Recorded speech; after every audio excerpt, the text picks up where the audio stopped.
Now, let me give you a training program. You're going to train every 72 hours.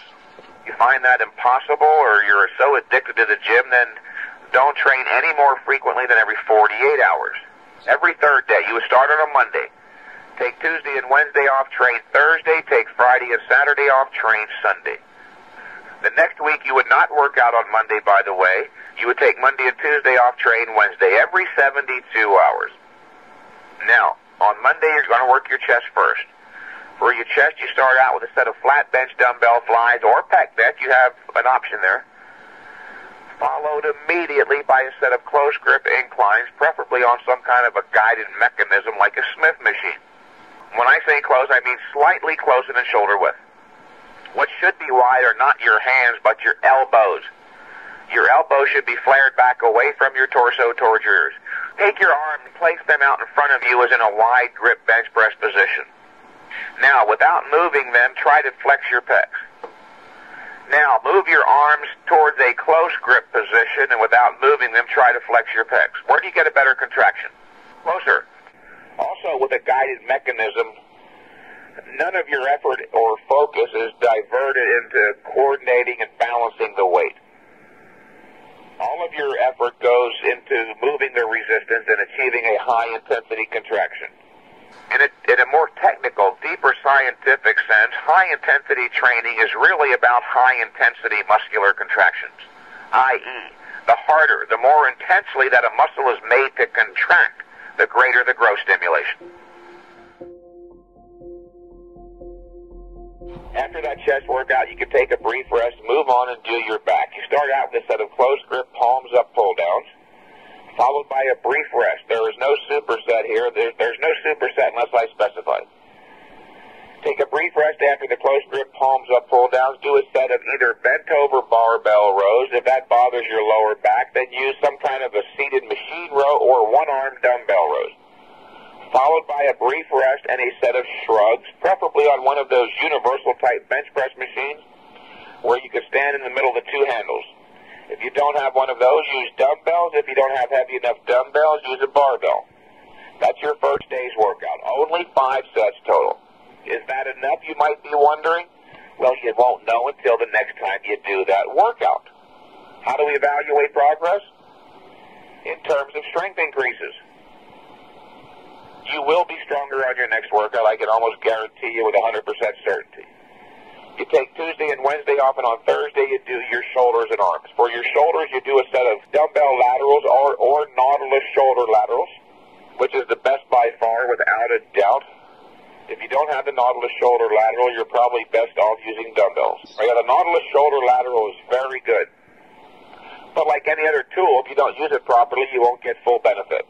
You've got to be very careful there and make sure that you set the seat at the right height.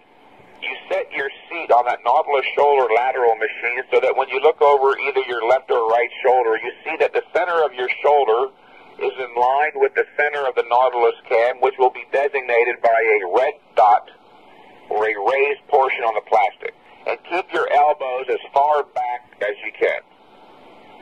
Write that down a lot. Keep the elbows pulled back, way back.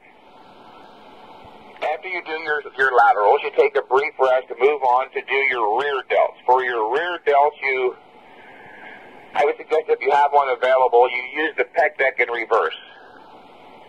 Work your rear delts on the pec deck, sitting in there backwards. Now, if you're going to use that pec deck, make sure you put your arms in there properly. The triceps should be on the pads, not the top of the arms, the forearms. That'll work your lateral deltoid again. In other words, you want your arms kind of bent downwards. So your arms are parallel to the ground with your elbows and triceps against the pads. That'll work your rear delt.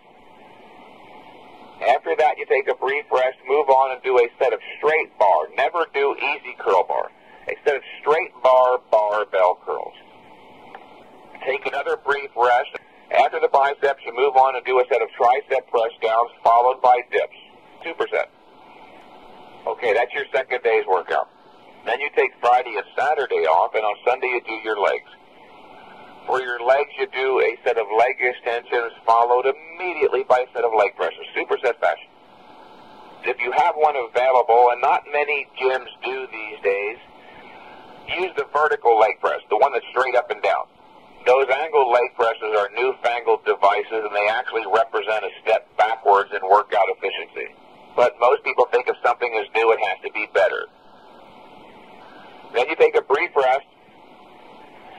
to do a set of leg curls.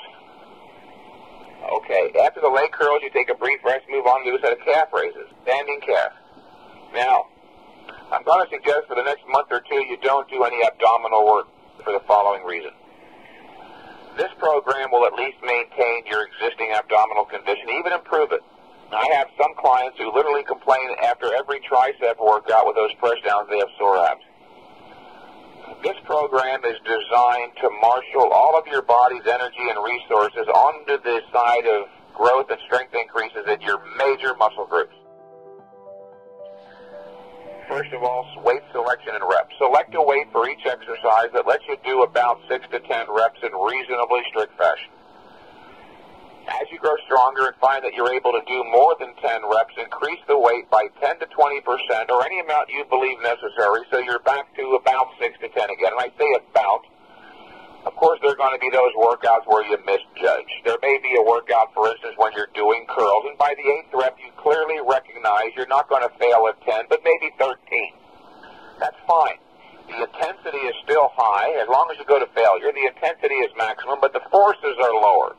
High-intensity, low-force exercise can be very productive. Where you're doubtful or you're reluctant, and I know that one, can go 8 to 12. And as a matter of fact, with leg presses, you can do 10 to 15 for sure. I have several real strong clients who are using the whole weight stack on the Nautilus leg press. They're doing up to 70 reps. That's strong. Not only is it strong, but it's reflective of a tremendously conditioned athlete. I've had a couple of 3 guys do as many as 30 reps on the Nautilus leg extension with the whole stack, then with almost no rest, do the leg press with 510 pounds, which is quite heavy, different kind of a weight stack, for 70 reps. Now perform all of your reps in reasonably strict fashion. Reasonably strict fashion.